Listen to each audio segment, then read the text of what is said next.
ವಿಶಿಷ್ಟವಾದಂಥ ದಾರ್ಶನಿಕ ಕವಿಗಳು. ಕನಕದಾಸರಿಗೆ ಕರ್ನಾಟಕದ ಚೈತ್ರವನದ ಕೋಗಿಲೆ ಅಂತ ಕರೀತಾರೆ.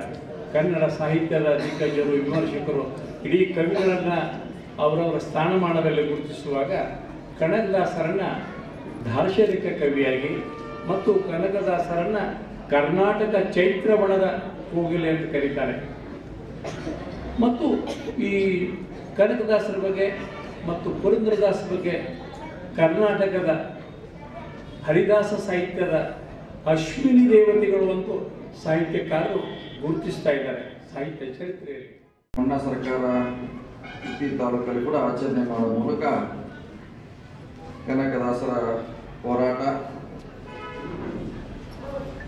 ಅವರು ರಾಜರಾಗಿರ್ಬೋದು, ಅದಾದ ನಂತರ ತ್ಯಾಗಮಯ ಜೀವನ ಇರ್ಬೋದು, ಅವರ ಆಳ್ವಿಕೆಯಲ್ಲಿ ಹಲವಾರು ಸುಧಾರಣೆಗಳನ್ನು ಜನತೆಗೆ ಮುಟ್ಟಿಸಬೇಕು, ವಿಶೇಷವಾಗಿ ಯುವ ಪೀಳಿಗೆ ಮುಟ್ಟಿಸಬೇಕು ಅನ್ನೋ ಕಾರಣಕ್ಕಾಗಿ ಸರ್ಕಾರ ಕನಕ ಜಯಂತಿಯನ್ನು ಇವತ್ತು ಸರ್ಕಾರಿ ಜಯಂತಿಯಾಗಿ ಆಚರಣೆ ಮಾಡ್ತಾ ಇದೆ.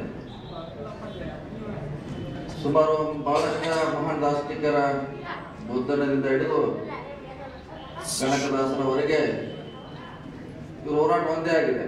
ಅವ್ರು ಯಾವುದೇ ಧರ್ಮದಲ್ಲಿ ಇರ್ಬೋದು, ಜಾತಿಯಲ್ಲಿ ಇರ್ಬೋದು, ಅವ್ರ ಹೋರಾಟ ಎಲ್ಲಿಯೋ ಬಂದು ಒಂದು ಕಡೆ ಕೊನೆಗೆ ಮತ್ತೆ ನಾವೆಲ್ಲ ಮಾನವರು ಅನ್ನೋದು ಕಡೆ ಒಂದು ಕಡೆ ಬಂದ ನಿಲ್ಲುವಂಥದ್ದನ್ನ ಇತಿಹಾಸದಲ್ಲಿ ನಾವು ನೋಡಿದ್ದೀವಿ. ಸಿದ್ಧಿಂದವಾಗಿ ಅವರು ಬಹಳಷ್ಟು ಸಮಸ್ಯೆಗಳನ್ನು ಹೇಳಿದ್ರು. ಕೂಡ ನಾವು ಕೂಡ ಏನು ಮಾಡಿ ನಾವು ಅಸಹಾಯಕರದು ನಾವೇ ಮಾಡುವಂಥ ಪರಿಸ್ಥಿತಿಯಲ್ಲಿ ಇಲ್ಲ.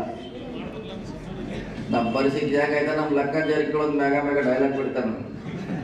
ಏನು ಹೇಳ್ತಾನಂದ್ರೆ ಅಡಿಗೆ ಮನೆಯಾಗ ಹೋಗೋದು ಉಂಡು ಅಂತ ಬಾಯಿ ಹೊರ್ಸ್ಕೊಂಡು ಬರ್ದಂತ ಹೇಳ್ತಾನ. ಅಡಿಗೆ ಮನೆಯಾಗ ಹೋಗೋದು ಬಾಯಿ ಹೊರ್ಸ್ಕೊಂಡು ಬಂದ್ಬಿಡೋದನ್ನ ಹೊರಗಿನ ತಿಳಿದಿರಬೇಕು.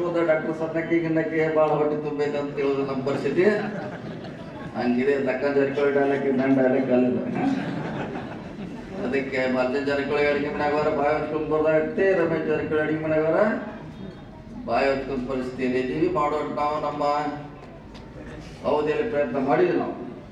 ಆದರೆ ಈಗ ನಾವೆಲ್ಲ ಅವ್ರ ಮೇಲೆ ಹೆಚ್ಚು ನಾವು ಜವಾಬ್ದಾರಿನ ಹಾಕೋದ್ರಿಂದ ಮಾಡ್ತಾರೆ. ಎಲ್ಲ ಹಂತದಲ್ಲಿ ಮಾಡ್ತಿದ್ದಾರೆ, ಎಲ್ಲರೂ ಮಾಡ್ತಿದ್ದಾರೆ. ಕೆಳ ಹಂತದಲ್ಲಿ ಮೇಲೆ ನಾವು ಸಿಕ್ಕ ಮ್ಯಾಗ ಅದಕ್ಕೆ ಸಂಧಾನ ಇನ್ನೂ ಯಾರಿಗೂ ಭೇಟಿಯಾಗಿಲ್ಲ. ಅವರ ಭೇಟಿ ಆದ್ಮ್ಯಾಗ ಸಂಧಾನ ಮಾಡೇ ಮಾಡ್ತಾರೆ.